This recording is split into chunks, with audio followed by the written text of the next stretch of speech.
Welcome to K-Catalog, your Taglish Korean compilation.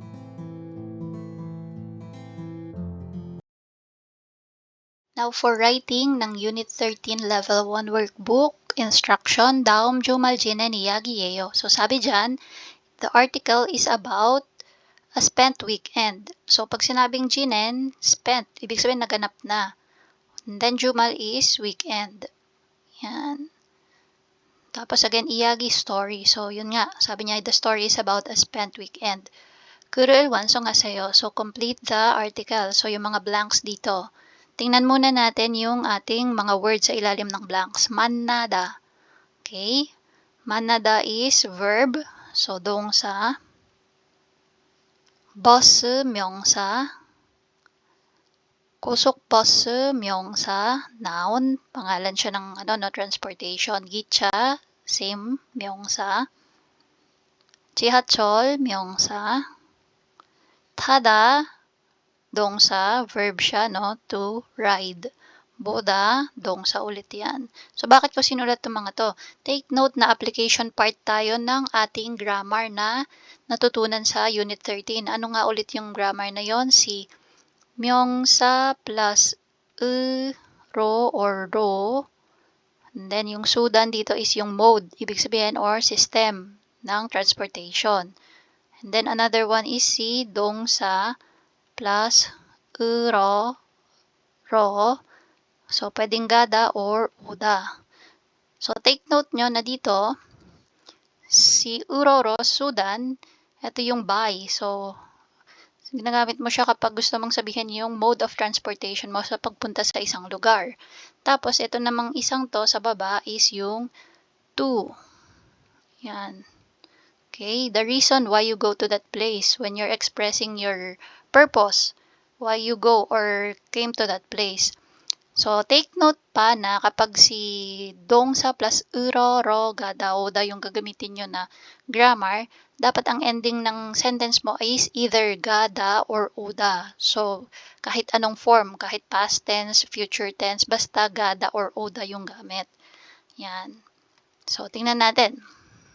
저는 지난 주말에 친구를 만나다 서울에 갔습니다. Una, nag-end siya sa gada. Okay, ginamit si gada, naka-past tense lang, 갔습니다. Tapos, 동사 yung ating word. So, pwede natin gamitin tong grammar na to. So, si 만나다 magiging 만나러 서울에 갔습니다. Ayan. So, sabi niya, 저는 지난 주말에 친구를 만나러 서울에 갔습니다. Last weekend, I went to Seoul to meet my friend. Next, 친구는 서울에서 회사에 다닙니다. My friend works in Seoul, sabi niya.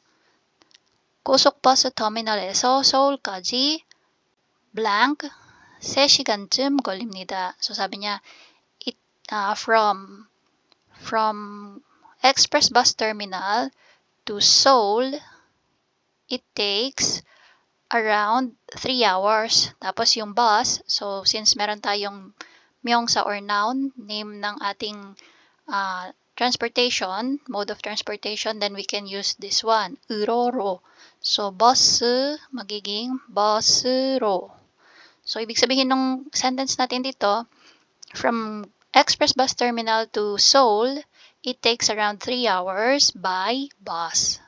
Yan. Tapos yung kasunod, 기차역에서 서울까지 blank 2시간쯤 걸립니다. So, dito naman, from the train station to Seoul, it takes around 2 hours. Tapos, 기차. So, yung 기차 natin, 명사 siya. Pwede ulit natin gamitin tong 으로로. So, 기차로. Yan. So, again, 기차역에서 서울까지 기차로 2시간쯤 걸립니다. So, ano ibig sabihin nun? From the train station to Seoul, it takes around 2 hours by train. So, parang nag-compare siya, no? Ilang oras kapag bus, ilang oras naman kapag train. Next, 기차는 빠르지만 비쌉니다. So, sabi niya, train is fast but expensive. 그래서 blank 서울에 갔습니다. Ano yung nasa baba ng blank? 고속버스, express bus. So, 명사 ulit siya. Then, pwede natin gamitin ulit si 으로로. So, yung 고속버스 magiging 고속버스로. Yan.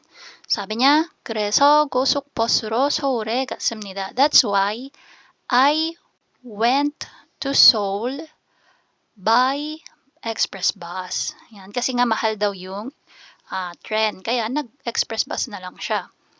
친구 집은 지하철역 근처에 있습니다. My friend's house is near the subway station. Yan, malapit daw sa subway station yung bahay ng kaibigan niya. 고속버스 터미널에서 친구 집까지 blank 갔습니다.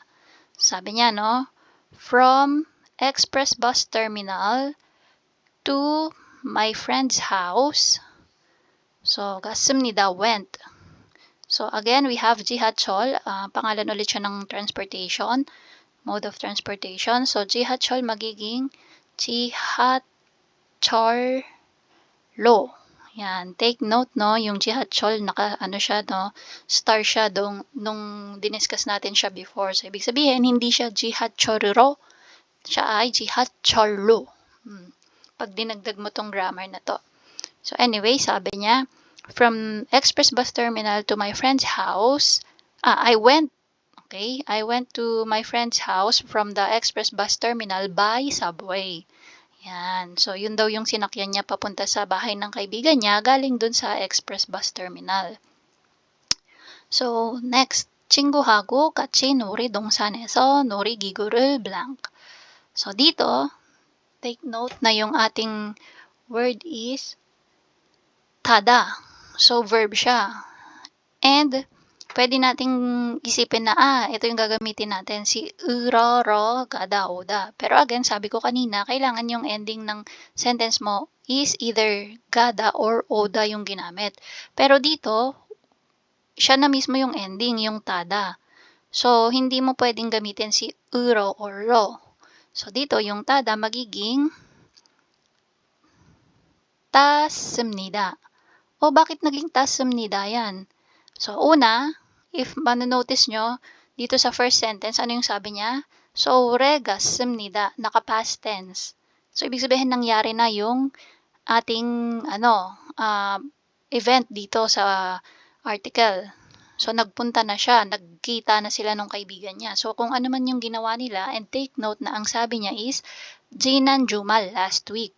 So, nangyari na to last week pa. Kaya kung ano man yung mga actions pa na magaganap dito sa mga blank, malamang naka-past tense na yon. Depende dun sa flow ng usap, no?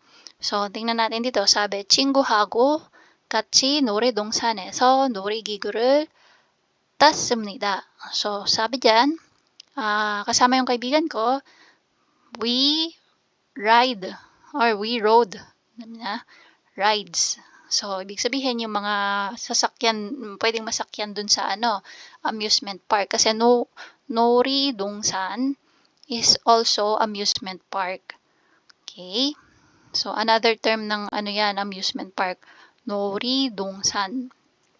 And then, 놀이기구, ito yung mga rides. Ayan.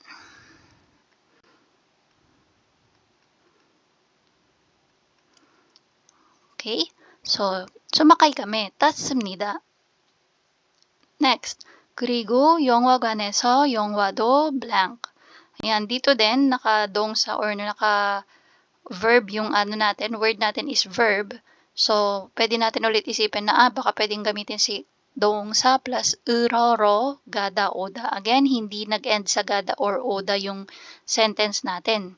Ang ending mismo is yung boda na action. So, this one, katulad dito sa number 6, magiging past tense siya.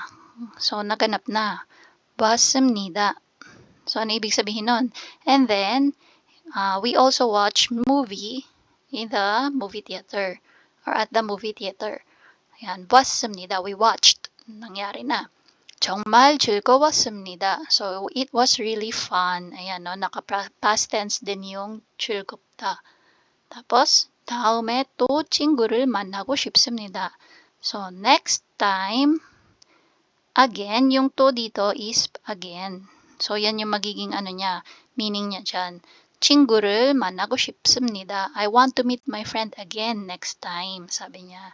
Okay, so ito yung ating writing. So, medyo mahirap yung kasi i-analyze mo talaga siya. Kailangan alert ka sa kung paano na-compose yung mga sentences. Yan.